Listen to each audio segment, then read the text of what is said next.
So as Marcello mentioned, I'm the convener of the Climate Governance Commission established under the Global Challenges Foundation in Sweden, whose mandate is to manage, to promote better decision-making models for global risks, such as pandemics. How do we proactively prevent and respond rather than being so reactive as we see now with the climate crisis, the biodiversity crisis?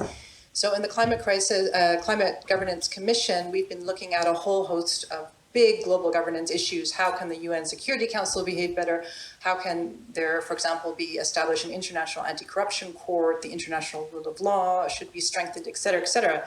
But then business actors, why is business so relevant?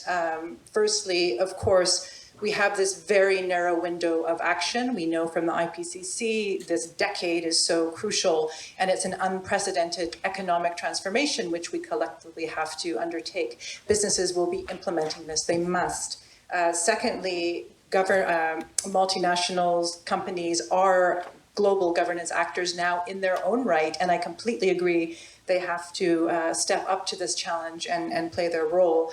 And then in the Climate Governance Commission, we've been interviewing leading companies, in particular in Sweden, in the Scandinavian space, and learning from them to say, listen, you likely, if they're an innovator and they're on the cutting edge, you want to go faster with your regenerative activities and your transformation. What policies do you need to enable your transformation and the transformation of your sectors? So questions for you, Denis, with all your amazing achievements at Sodexo. Firstly, in terms of your internal shift on climate, you made the CDP A list, which is brilliant, the only company in your sector to do that. What was essential in order to really become a leader in climate action in accordance with the science?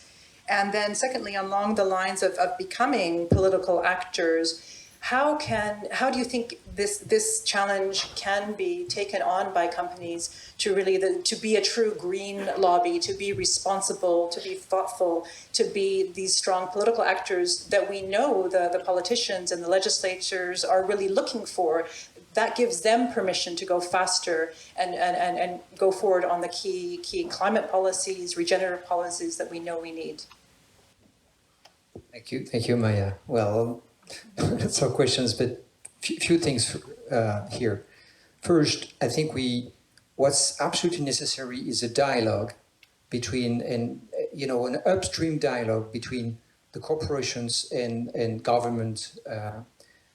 This is necessary so that we can understand one another and share, the path that we're going through and the sort of support that we need to accelerate. Standards are critical. And I just wanted to highlight one thing that's been a big move. In France, we have a law that was passed a few years back, which is called the EGalim law. And the EGalim law forces public authorities, when they order things around food, to have a certain level of organic food, to have a certain level of local sourcing, etc. And this law has been built through a dialogue between government and corporations. And once you set that standard, immediately the needle is moved, right? So I think this is absolutely essential. I think within companies, it requires, of course, leadership. I think if the leaders in the company are not convinced that we've got to move the needle, it doesn't. And I've been advocating. Sodexo has a mission for many years, but have had some very interesting discussions with my direct team, with the board, on what is it that we want it to be, and what is it that our purpose was, and how far we should go into that transition. How much risk? Just to give you an example, we exit coal. We are serving coal mines at the moment. We decided to exit coal mines. What was critical, and there's always a paradox, because when we said that we would exit coal mines, you have people in our company who said, why did you do that to us? Because the way we operate, because we operate, I would say, usually in a better way than smaller competitors, we treat our people better, etc.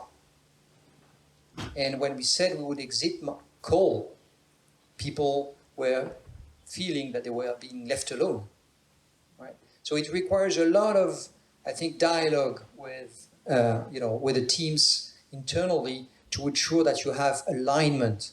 You don't get to the CDP A list without constant dialogue in the company.